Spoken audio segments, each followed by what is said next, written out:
கருமவினை போக்கி காத்திடும் ஞானியே, வறுமைகள் விரட்டி வளம் தரும் தவசியே. கருமவினை போக்கி காத்திடும் ஞானியே, வறுமைகள் விரட்டி வளம் தரும் தவசியே.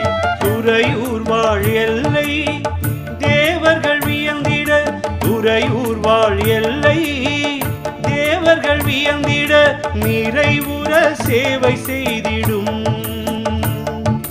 நிலை பெற்ற அரங்க தேசிகா, நிறைவுற சேவை செய்திடும்